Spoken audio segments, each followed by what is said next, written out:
राधे राधे जी, सुप्रभात। आप सभी का स्वागत है हमारे YouTube चैनल मधुर संगीत प्रवाह में। सभी संगीतकारों का, सभी कलाकारों का, सभी संगीत प्रेमियों का, सभी संगीत साधकों का हृदय से स्वागत है। आज बहुत ही सौभाग्य की बात है, बहुत खुशी की बात है कि आज हमारे बीच में एक ऐसी शख्सियत, एक ऐसा व्यक्तित्व जो अपना पूरा जीवन संगीत और साहित्य में दे चुके हैं, दे रहे हैं अभी। तो आपका आशीर्वाद आज हम सबको मिलने वाला है। बहुत ईश्वर से ये प्रार्थना है और धन्यवाद भी है कि इस तरह का अवसर हम लोगों को प्राप्त हो रहा है, ऐसे गार्जियन का आशीर्वाद हमको मिल रहा है। तो सबसे पहले तो हम सर, हमारे संगीत विद्यालय और सभी मधुर संगीत प्रवाह का जो विशाल परिवार है, उस परिवार के सभी सदस्यों की तरफ से हृदय से स्वागत है, प्रणाम है आपको। और आपका भी नमन बंदन मैं करता हूँ, आपको भी और बच्चों को भी आशीर्वाद प्रदान करता हूँ जी। तो आप एक छोटा सा परिचय हम क्या कराएंगे, अगर छोटा सा एक आप अपना पूरा जीवन तो दे ही चुके हैं। आप आकाशवाणी और दूरदर्शन में भी जुड़े हुए हैं, अभी कार्यरत हैं, चल रहा है। और आपकी रचनाएं भी, आप एक प्रतिष्ठित कवि भी हैं। आपकी एक पुस्तक भी है लोक माधुरी करके, उसमें जो रचनाएं हैं बहुत अच्छे लोगों, देश स्तर पे, विदेश स्तर, विदेशों में भी गाया बजाया जा रहा है। तो अब सर से आग्रह करेंगे कि आप स्वयं ही कुछ, अभी हम लोगों को उतनी जानकारी नहीं है तो स्वयं इसके बारे में कुछ चर्चा करेंगे। उसके बाद कुछ प्रश्न हैं हमारे मधुर संगीत प्रवाह के परिवार के सभी सदस्यों की तरफ से, कुछ सदस्यों की तरफ से कुछ प्रश्न आए हैं, तो उसका हल आपसे पूछना चाहेंगे हम। तो सबसे पहले तो आप अपने बारे में, आपका जो संगीत जगत में जो संगीत का सफ़र शुरू हुआ वो कब और कैसे शुरू हुआ, इसके बारे में थोड़ी सी जानकारी हम सभी को दे दें। तो मोहन जी, मैं पहले तो आपका धन्यवाद ज्ञापित करना चाहता हूँ, क्योंकि आपने मुझे आमंत्रित किया। वैसे तो यह संस्था अपनी है, आमंत्रण की बात नहीं थी, लेकिन आपकी जिज्ञासा जो भी थी उसका निराकरण मैं चाहूँगा कि आज की इस बैठकी में या गोष्ठी में या इस साक्षात्कार में हो सके। वैसे देखिए, मैं इसी जिले का रहने वाला हूँ। मेरा गांव गोरखपुर जनपद का कोल खास है, उसी के बगल में जब वह गांव कट गया तो हम लोग बिनवापुरी, पोस्ट कपरवाल, जिला देवरिया में आके बस गए। मेरा रुझान संगीत और साहित्य से बचपन से इसलिए था कि मुझे साहित्य और संगीत पिता की विरासत में मुझे प्राप्त हुआ है। हमारे पिताजी एक अच्छे संगीतज्ञ थे और कविताओं, गीतों की रचना भी करते थे। तो जब मैं बचपन से ही जब उनके साथ रहता था, उठता था, बैठता था, संगत सोबत में था, तो मुझे साहित्य और संगीत दोनों का आभास होने लगा था। कुछ हमारे अंतर्गत उस तरह की बातें प्रस्फुटित होने की स्थिति में आ गई थी। तो बराबर मैं जिज्ञासा किया करता था, पिताजी मुझे संगीत भी पढ़ना है। तो उन्होंने कहा कि बाबू, जब समय आएगा तो अपने आप हो जाएगा। तो बंधु, रहने वाला तो मैं इसी जिले का हूँ। वर्तमान में उमानगर देवरिया में मेरी अपनी मकान है और मैं 1985 से संगीत का प्रचार प्रसार करने के लिए स्वयं संगीत की शिक्षा मैंने ग्रहण किया। और संगीत की शिक्षा ग्रहण करने के बाद मैंने सरस्वती संगीत स्नातकोत्तर महाविद्यालय देवरिया की स्थापना तिलक रोड पर अक्टूबर 1985 में किया। हमारे तत्कालीन गुरुजी पंडित ठाकुर चौबे जी को बरस से ले आया। श्री अरुण प्रसाद मिश्र जी हमारे गुरुजी थे। इन लोगों को ला करके मैंने संगीत विद्यालय की संरचना की, जो 1985 से आज तक चल रहा है। और मैं भी साधनारत होकर के संगीत की शिक्षा ग्रहण की। और तत्पश्चात साथ ही साथ मेरा सेवा काल भी था। मैं सरकारी नौकरी में था, जिला सेवा योजन कार्यालय देवरिया, उसके बाद क्षेत्रीय सेवा योजन कार्यालय आजमगढ़। लेकिन यह संगीत और साहित्य दोनों अनवरत रूप से शुरू से ही चलता रहा। और मेरे ऊपर पिताजी का आशीर्वाद था, गुरुओं का आशीर्वाद था कि आज भी यह पुष्पित पल्लवित हो रहा है। आज आपने हमें आमंत्रित किया है, तो आपके जितने प्रश्न होंगे शास्त्रीय संगीत और संगीत जगत से जुड़े हुए, मैं कोशिश करूंगा कि उन प्रश्नों का मैं उत्तर दूं। और मैं इसके पहले आकाशवाणी दूरदर्शन से भी जुड़ा था, आपने कहा भी है, तो वो सब सेवा करने का अवसर मुझे मिला है। आज भी हम देश के तमाम राष्ट्रीय चैनलों से, तमाम साहित्य संगीत के चैनलों से मैं जुड़ा हूँ, जिसका प्रचारण हमारे गीत कविताओं का राष्ट्रीय स्तर पर हो रहा है। जी बिल्कुल सर, एक प्रश्न ये है, संगीत के सफर में आपका जब संगीत का सफर शुरू हुआ तो व्यक्तिगत अनुभव उस समय का कैसा था, संगीत कैसा था, आज का कैसा है, में से लेकर के और आज तक का व्यक्तिगत अनुभव अपना कुछ साझा करेंगे तो हमारे सभी परिवार के सदस्य हैं उनको भी कुछ एक प्रेरणा स्वरूप कुछ मिल जाएगा, हम सबको मिल जाएगा। तो देखिए सर, आपका प्रश्न बहुत उत्तम है और इस प्रश्न का, यह प्रश्न उत्तम भी है और अपने आप में एक गंभीर विषय है। तब में आज में संगीत के साधना में अंतर आया है। तब साधक वाकई साधक हुआ करता था, स्वर का संधान किया करता था, अभ्यास किया करता था, गुरु के श्री चरणों में रह करके वह अध्ययन किया करता था। लेकिन आज का जो छात्र है या जो शास्त्रीय संगीत के साधक हैं या पढ़ने वाले लोग हैं, चाहे वह छात्राएं हैं या छात्र हैं, वह बहुत परिश्रम करने के फेर में नहीं है। वो ये चाहते हैं कि हम किसी तरह से फ्लैश हो जाएं और समाज के पटल पर आ जाएं। तो बंधु, मेरे कहने का मतलब यह है कि पढ़ाई में उसके स्तर में कोई कमी नहीं आई है। तब भी पढ़ाई का स्तर थी, आज भी पढ़ाई का स्तर है, लेकिन हमारे साधकों में यह गिरावट आई है कि वह उतना साधना नहीं करना चाहता है जितना तब के जमाने में हुआ करता था। और सही सही स्वर संधान किया जाता था, स्वरों का अभ्यास किया जाता था। तो ज्यादा फर्क तो यही है, बाकी तो यह शिक्षा बहुत सुलभ हो गई है। पहले यह शिक्षा इतनी सुलभ नहीं थी, इतने संगीत विद्यालय, शास्त्रीय संगीत के विद्यालय नहीं हुआ करते थे। जो पढ़ने वाले बच्चे थे दूर दूर जा करके गुरुओं के सानिध्य में रह करके शिक्षा ग्रहण करते थे और पूरा संगीत का आचार व्यवहार उनके जीवन में एक एक करके उतर जाता था, वो थाती बनती जाती थी। लेकिन आज सुविधाएं तो उपलब्ध हैं, लेकिन आज का साधक, आज का छात्र, आज की छात्राएं अपना थाती सिकोड़ करने में नहीं लगी हैं। वो ये चाहते हैं कि हम जल्दी से जल्दी स्वर का संधान भले ही अच्छा न हो, लेकिन हम मानस पटल पर आ जाएं, समाज में आ जाएं और हमको लोग जानने लगे, देखने लगे। तो मैं इसलिए कहना चाहता हूँ कि उनको भी उसी तरह की पद्धति है। चूंकि अपनी भारतीय शास्त्रीय संगीत की पद्धति है तो बिना साधना के संभव नहीं है। तो साधना में अभाव आया, बकिया इसके साधन आज भी बहुत ढंग से सुलभ हैं, जो पहले इतने सुलभ नहीं थे। जी, बहुत अच्छी बात है सर। और हमको भी याद है कि हम लोग भी अभी जब यहाँ से 50 किलोमीटर 52 किलोमीटर दूर हम लोग जाया करते थे। पहले तो शुरू अपने ही शहर में हुआ, पंडित ठाकुर प्रसाद चौबे जी हमारे गुरुजी महाराज अब इस लोक में नहीं है। उसके बाद फिर 50-52 किलोमीटर दूर हम लोग जा कर के शिक्षा ग्रहण किए और प्रतिदिन जाना आना, बस से आना जाना, कभी बाइक से आना जाना, कभी अपने साधन से। तो ये कठिन तो है, बहुत ही परिश्रम का है, मगर आप बहुत अच्छा जवाब दिए सर। एक क्वेश्चन इसमें आता है, अभी कुछ लोगों का है कि संगीत साधकों के लिए किन किन बातों को ध्यान रख करके अपना अभ्यास, किस तरह से अभ्यास करें, कितना प्रैक्टिस करें। कुछ लोगों का ये प्रश्न है कि हम कितना प्रैक्टिस हमें करना चाहिए, तो इस पे आपका क्या विचार? जी प्राचार्य जी, यह प्रश्न आपका बहुत ही उत्तम है।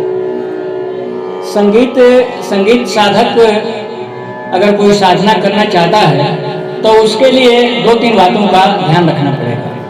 पहले तो यह, वह किसी विद्यालय से संबद्ध हो, किसी गुरु के सानिध्य में रहकर वो शिक्षा ग्रहण करे जी। उसके बाद सबसे पहली बात जो आती है, पहली सीढ़ी वह है कि उसके पास पुस्तकालय हो, पुस्तकें हों और पुस्तकों का वो अध्ययन करे। क्योंकि शास्त्रीय संगीत का 2 पक्ष होता है, एक शास्त्र का पक्ष होता है और दूसरा व्यवहारिक पक्ष होता है। तो जब तक हम किसी शास्त्र का अध्ययन नहीं करेंगे, पुस्तकों का अध्ययन नहीं करेंगे, जबकि आजकल मार्केट में बड़ी अच्छी पुस्तकें, बड़े विद्वानों की पुस्तकें सारी आ गई हैं, लेकिन उसके पढ़ने वालों का अभाव, आज पुस्तक पढ़ने वालों का अभाव सा दिखाई दे रहा है। तो पहली बात तो ये मैं कहूँगा कि वो पुस्तक लें, अपने पास रखें, नहीं है उनके पास तो लाइब्रेरी से संपर्क करें, विद्यालय की लाइब्रेरी से संपर्क करें और शास्त्र का पूरा अध्ययन करें। उसके बाद दूसरा पक्ष आता है व्यवहारिक पक्ष।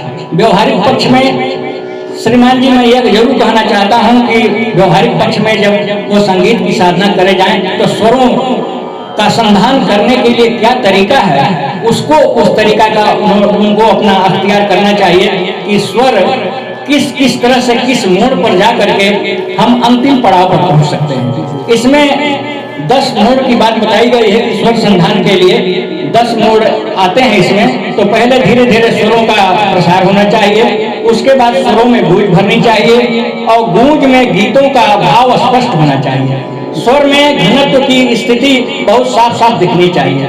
स्वर का विस्तार आरोह में इस तरह से करना चाहिए, इस पर पूरा ध्यान देना चाहिए। स्वर संधान कर गीतों की प्रथम श्रेणी पर चढ़ा जाता है। हम स्वर संधान करते हैं लेकिन गीत की प्रथम श्रेणी पर नहीं पहुंच पाते हैं, तो गीत की प्रथम श्रेणी पर स्वर संधान के वक्त ही पढ़ना चाहिए। और अवरोह का प्रस्तुतिकरण बहुत ढंग से होना चाहिए। अवरोह में हम भटक जाते हैं, कभी स्वरों का संधान सही नहीं करते हैं तो भटक जाने की स्थिति आती है, तो उसकी प्रस्तुतिकरण बहुत अच्छी होनी चाहिए। और गीत के दूसरे क्लाइमेक्स पर हम स्वरों का संधान करते हुए पहुंचते हैं। एकाएक नहीं हम स्वर गीत जो है वह स्पष्टतया गाने लगते हैं या प्रस्तुतिकरण करने लगते हैं, उसके लिए उसके दूसरे क्लाइमेक्स पर हमको पहुंचना पड़ता है। और इसके बाद से गीत का जो स्वाभाविक रूप होता है वह उनके स्वरों के माध्यम से, उस गीत गायन के माध्यम से स्पष्ट होनी चाहिए। यही स्पष्ट नहीं हो पाता है तो इससे श्रोता भी मंत्रमुग्ध नहीं हो पाते हैं और उन्हें भी संशय और भ्रम बना रहता है कि आखिर यह गायक जो है वो क्या गा रहा है, क्योंकि उसकी स्पष्टता उससे साफ जाहिर नहीं हो पाती है। और उसके बाद से जब अंतिम क्लाइमेक्स पर जब हम पहुंचते हैं तो उसमें गीत का स्वाभाविक स्वरूप दिखाई देना चाहिए और आरोह अवरोह के प्रत्यावर्तन का स्वरूप दिखाई देना चाहिए कि कैसे हम गए, कैसे आए और गीतों पर कैसे हम उतर रहे हैं। तब जाकर के कोई साधक जो है अपनी प्रस्तुति दे पाता है और दूसरा जो सुनने वाला है वो मंत्रमुग्ध होकर के सुनेगा। क्योंकि सबसे पहले तो जो साधक है, जो गायक है, जो मंच पर बैठा है, उसे अपने गीतों को सुने, वो अपने स्वरों को जाने कि हम जिस स्वर का प्रयोग कर रहे हैं वाकई वो लग रहा है कि नहीं लग रहा है। अगर नहीं लग रहा है, हमको स्वयं अच्छा नहीं लग रहा है, तो हमारा क्या सुनने के लिए कोई दूसरा आदमी तैयार होगा, बैठा है नहीं बैठा रहेगा। तो बंधु हम यह कहेंगे कि स्वरों का संधान, स्वरों का लगाना और पूरे अभ्यास और शिद्दत के साथ होना चाहिए। मंद से लेकर के मध्य सप्तक और अंतिम तार सप्तक तक हम जाएं। ऐसा नहीं कि हम तार सप्तक मध्य सप्तक का प्रयोग करने लगे और मंत्र की साधना ना करें। सबसे पहले हमको मंत्र की साधना करनी है, उसके बाद मध्य सप्तक की साधना करनी है, उसके बाद तार सप्तक की साधना करनी है। स्वरों का स्वर में और ऐसे शब्द में हमको बोलना चाहिए। जैसे सारे ग म प ध नि सा है तो सारे ग म प ध नि सा शब्द में भी हम कहेंगे और आकार में भी कहेंगे। तो जब हम आकार और शब्द दोनों में कह करके उसमें दोनों की भिन्नता और दोनों की एकरूपता जब हम प्रदर्शित कर देंगे तो कोई भी पंडित संगीत का होगा वो जरूर जानेगा कि हाँ यह बच्चा, यह लड़का, यह विद्यार्थी, यह साधक सही दिशा में चल रहा है। तो मैं यह जरूर कहूंगा कि स्वर संधान करना और स्वरों की जो गतियां हैं, ये 10 मोड़ इन पर ध्यान देना और पुस्तकालय पुस्तकों का पढ़ना आता है। इसके बाद आती है बात जो है हमारे पास गोष्ठी और सभाओं की। तो प्राचार्य जी आप समझ लीजिए कि बिना गोष्ठी और सभाओं में बैठे हुए अपनी प्रस्तुतिकरण दिए हम परफेक्ट नहीं हो सकते। हमें परफेक्ट होने के लिए किसी मंच पर किसी गोष्ठी का सहारा लेना पड़ेगा, क्योंकि गोष्ठी में एक समुदाय होती है। उस समुदाय में तमाम ऐसे कलाकार आते हैं जो स्थानीय होते हैं, बाहर के कलाकार होते हैं, मूर्धन्य विद्वान होते हैं शास्त्रीय संगीत के। तो उनको हम सुने और हमारी प्रस्तुति वो सुने। अगर हमारे अंदर कोई गलती हो गई तो तत्काल तो नहीं, परोक्ष में, प्रत्यक्ष तो नहीं, परोक्ष में वो हमको बताएंगे कि बेटा देखो यह तुम्हारे अंदर वह गलती दिखाई दी थी, तुम इसे सुधार लो। या जो बड़ा कलाकार हमारे सामने प्रस्तुत हो रहा है तो उसको सुन करके हम समझेंगे कि वह बड़ा कलाकार किस तरह से सुरों का संधान किया, किस किस मोड़ों से सुरों को ले गया और कहाँ तक अपनी गतिशीलता प्रदर्शित करके एक ऊंचाई प्रदान किया। तो यह सुनने का अवसर मिलता है, अपनी प्रस्तुतिकरण का अवसर मिलता है। यह बहुत ही सहायक होता है किसी भी साधक के लिए, किसी संगीत कलाकार के लिए और किसी बच्चा, छात्र, छात्रा या जो भी हो जो संगीत की साधना करना चाहता है, उसके लिए 3 परिस्थितियों में आना बहुत जरूरी है। पहले वह पुस्तकों का अध्ययन करे, फिर स्वर का संधान वैज्ञानिक दृष्टिकोण से करे और फिर गोष्ठियों और सभाओं में मंच प्रदर्शन करे, आप मंच प्रदर्शित करने वाले दूसरे कलाकारों को सुने, मंथन करे और उसको अपने अंदर गुने और अपने व्यवहार में ले आए। बिल्कुल, बहुत बहुत धन्यवाद सर ये जानकारी के लिए। और सर ये आजकल जो अभी जितने भी बच्चे आते हैं, कुछ बच्चे आते हैं तो उसमें उनका प्रश्न पहले तो यही रहता है कि कितना समय लगेगा सर, कितना समय लगेगा, हम कब तक सीख जाएंगे। तो ये तो प्रत्यक्ष प्रमाण है सर, देखने को मिल रहा है कि जीवन पूरा जीवन लोगों का, गुरुजनों का बीत गया है, फिर भी अभ्यास करते हैं, अपने साधना में लगे रहते हैं। और इस तरह का ये प्रश्न आता है तो अब उसके लिए क्या किया जाए इस पे कुछ विचार, आपका क्या विचार है? देखिए प्राचार्य जी, प्रश्न तो आपका बहुत उत्तम है और यह उद्विग्नता जो है यह किसी भी साधक के लिए, किसी भी छात्र के लिए, किसी भी छात्रा के लिए बहुत घातक है। समय नहीं है सर, समय वो नहीं देना चाहेंगे। तो जब समय नहीं देना चाहेंगे तो आप समझ लीजिए कि कैसे वो साधना करेंगे। आप ऐसे ही जानते हैं प्रयाग संगीत समिति ने इसको 8 वर्षों का कोर्स दिया है। 8 वर्षों का कोर्स दिया है। प्रथम वर्ष, द्वितीय वर्ष, तृतीय वर्ष, चतुर्थ, पंचम, षष्टम और प्रवीण के 2 सत्र, प्रथम सप्तम वर्ष का, अंतिम अष्टम वर्ष का। तो कम से कम यह 8 वर्ष तो संगीत के कोर्स और पाठ्यक्रमों में लग जाएगा। लेकिन संगीत साधना तो है, ऐसी बात है कि जीवन भर में भी अगर जितना भी आप कर पाएंगे तो कम ही होगा। सरस्वती भी इसका पार नहीं पाई है। और यह भारतीय शास्त्रीय संगीत की पद्धति ऐसी है कि इसमें बहुत परिश्रम की आवश्यकता है, तपस्या की आवश्यकता है, कठिन साधना की आवश्यकता है और सच्चे गुरु की आवश्यकता है। सच्चा गुरु के बिना गुरु के ज्ञान संभव नहीं है। चाहे वह व्यक्ति ब्रह्मा विष्णु महेश ही क्यों न हो, लेकिन उसे सच्चे गुरु की आवश्यकता पड़ती है। बिन गुरु भवनिक तरई न कोई, हरि बिरंच शंकर सम होई, यह कहा गया अपने रामचरितमानस में। तो उसके लिए, संगीत के लिए जीवन के हर in every sphere of life सब में गुरु की आवश्यकता होती है। तो पहले संगीत के स्वरों का संधान, गुरु का आश्रय, उनके चरणों से चरणों में बैठ करके साधना करना और उनके सही दिशा निर्देश में हम करना चाहेंगे। यह बहुत उद्विग्नता से संगीत शास्त्र की शिक्षा ग्रहण करना संभव नहीं है। उसके लिए आपको धैर्य धारण करना पड़ेगा, साहस रखना पड़ेगा, समय देना पड़ेगा। और यह मनुष्य का जीवन तो बहुत छोटा सा है, यह बड़ा कम पड़ जाता है संगीत साधना के लिए और साहित्य साधना के लिए। और स्वर तो ब्रह्म होता है, तो जब स्वर और शब्द दोनों ब्रह्म हैं तो ब्रह्म की उपासना तो जीवन भी करेंगे, जीवन भर करेंगे, तब भी कम ही होगा बंधु। तो ये मेरा कहना है इस विषय में। बहुत सर, एक छोटा सा प्रश्न है जो बच्चे करते हैं, हम लोग भी करते हैं, कि संगीत में गायक को खाने पीने में क्या ध्यान रखना चाहिए, खाने में क्या खाना चाहिए, क्या नहीं खाना चाहिए, आवाज़ को बचा के रखने के लिए क्या करना चाहिए। तो इस पे कुछ यह तो बहुत ही उत्तम प्रश्न है। देखिए, जो योग का अष्टांग विधि है वही विधि इसमें भी लागू होती है। हमारी सारी प्रक्रिया यौगिक होती है, योग से संबंधित होती है। तो जो साधक संगीत का साधक है, जिसे स्वर लगाना है, तो आहार, व्यवहार, विचार, रहन सहन उसका सब सात्विक होना चाहिए। उसमें कहीं भी कड़वापन नहीं होनी चाहिए। उसके खान पान में मांस मदिरा का प्रयोग, सीधी सीधी मैं बात करता हूँ कि मांस मदिरा का प्रयोग नहीं होना चाहिए, क्योंकि उससे स्वर कर्कश हो जाते हैं। और कर्कश स्वर से संगीत साधक अपने स्वरों को या अपने गीतों के प्रस्तुतिकरण में बराबर फेल हो जाता है। स्वर उसके नहीं लगते हैं। जब स्वर नहीं लगेंगे तो संभव है कि ताल से बेताल भी हो सकते हैं। तो हमको अपने सुर में अपने गीतों को प्रस्तुत करने के लिए सबसे पहले हमारे रहन सहन का, आचार विचार का, व्यवहार का, सोना उठना बैठना खाना पीना सब में सात्विकता लानी होगी। तब हम जाकर के एक सच्चे संगीत साधक बन सकते हैं। अगर भोजन में, रहन सहन में, खान पान में, सोने उठने में, जागने में, बैठने में अगर हमारे अंदर सात्विकता नहीं है, हम उसके खिलाफ हैं, तो कतई संगीत साधना से हम दूर ही रहेंगे, उसके करीब नहीं आ पाएंगे। तो बंधु, मैं यह कहना चाहता हूँ कि संगीत साधक के लिए आहार, व्यवहार, विचार, खान पान सब सात्विक होना चाहिए।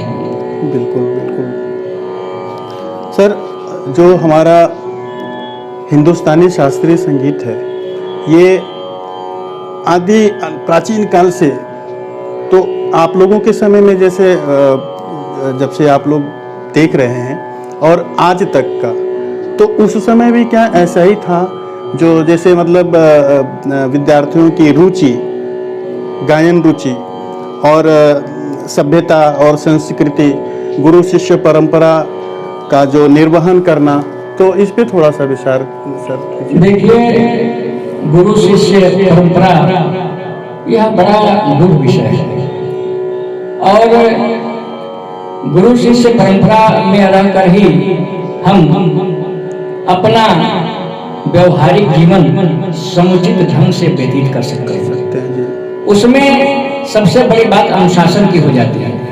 कोई भी साधक हो, छात्र हो या शिष्य हो, उसके लिए अनुशासन जरूरी होता है। तो पहले का जो युग था वो गुरु शिष्य परंपरा का युग था।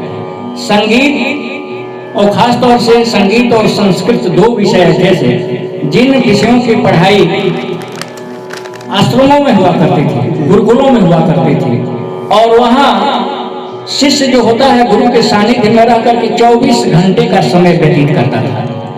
तो तब उसको तमीज आ जाती थी व्यवहारिक ज्ञान का और व्यवहारिक पक्ष का और शास्त्र का, दोनों का ज्ञान होता था। लेकिन आज की स्थिति जो है वह आश्रमों में तो नहीं है, संगीत विद्यालय जरूर हैं और संगीत के गुरु भी बहुत हैं और सारी चीजें सुलभ हैं, लेकिन शिक्षा ग्रहण करने वाले के मन में यह बात कम समा पाती है कि हम कितना समय दें, किस तरह से रहें, किस तरह से आचार व्यवहार करें, गुरु के निर्देशों का हम कैसे पालन करें। और आज का विद्यार्थी अनुशासन से बाहर हो रहा है, वह गुरु शिष्य परंपरा को नहीं ढो रहा है। गुरु की बातें कुछ और हैं, उसकी बात कुछ और है, दोनों के आचरण में फर्क पड़ जाता है। गुरु के आचरण को हम तो दोषी नहीं ठहराएंगे, क्योंकि गुरु तो ऐसा है कि गुरु कुम्हार घर शिष्य है, गड़ी गड़ी काढ़े खोट, अंतर हाथ सहार दे बाहर बाहे चोट। तो गुरु तो ऐसा होता है, लेकिन बाहर वाहे चोट को आज का शिष्य लेने के लिए तैयार नहीं है। वह यह सोचता है कि गुरु ने डांट दिया, फटकार दिया या भगा दिया या दुत्कार दिया तो उसकी प्रतिक्रिया उसके मन में रहती है, लेकिन पहले के शिष्यों में यह प्रतिक्रिया उसके मन में नहीं होती है। वह साष्टांग दंडवत करके प्रणाम करके, अगर गुरु उससे विमुख है तो वह साष्टांग प्रणाम करके वह चला जाता था। उसके बाद उसे गुरु बुलाता था और बुला करके संपूर्ण आशीर्वाद उसे देता था और उसका जीवन जो है वह पराकाष्ठा पर पहुंच जाता था। लेकिन इस बात का जरूर अभाव है कि आज की जो पाश्चात्य सभ्यता और संस्कृति हमारे रहन सहन में आ गई है, जो काफी प्रभावित करती है। इसके नाते ही छात्रों में यह उद्विग्नता आई है, यह अनुशासनहीनता आई है। लेकिन आज भी अगर हम गुरु शिष्य परंपरा का निर्वहन करें तो इसमें कोई दो राय नहीं कि हम पराकाष्ठा की सीढ़ी चढ़ करके और वह शिखर प्राप्त करेंगे जो पहले के शिष्य प्राप्त करते थे और गुरुओं का आशीर्वाद प्राप्त होता था। जो के शिष्य के लिए गुरु खोजना नहीं पड़ता था, गुरु ही जो के शिष्य को खोज लेता था। यह परंपरा थी। अगर आपके अंदर योग्यता है तो आपके पास गुरु ही चल करके आ जाएगा कि यह शिष्य भविष्य में अमुक व्यक्ति होने वाला है, तो वह खोज करके उसके अपने सानिध्य में लेता था, उसको पढ़ाता था। और आज शिष्य जो है वो गुरुओं की तलाश कर रहे हैं तो सच्चे गुरु भी नहीं मिल रहे हैं, सदगुरु आज नहीं मिल रहे हैं। लेकिन सदगुरु का अभाव नहीं है, सदगुरु हैं, लेकिन हमारे अंदर पात्रता की कमी है। हमें पात्रता निर्धारित करनी पड़ेगी कि हम पात्र कैसे हैं, जिसमें हमारे गुरु का ज्ञान कितना हट पाएगा, कितना समा पाएगा, कितना हम धारण कर सकते हैं। तो धारण की शक्ति बंधु कम होती जा रही है। यह शिष्य परंपरा में, गुरु शिष्य परंपरा में शिष्य के पास धारण की क्षमता पैदा करनी पड़ेगी, पात्रता बनानी पड़ेगी, तब जाकर के वह गुरु शिष्य परंपरा का बढ़िया निर्वाह कर सकता है और तब शिक्षा प्राप्त कर सकता है, चाहे शास्त्रीय संगीत हो या शैक्षिक योग्यता के विषय हो या कोई भी विषय।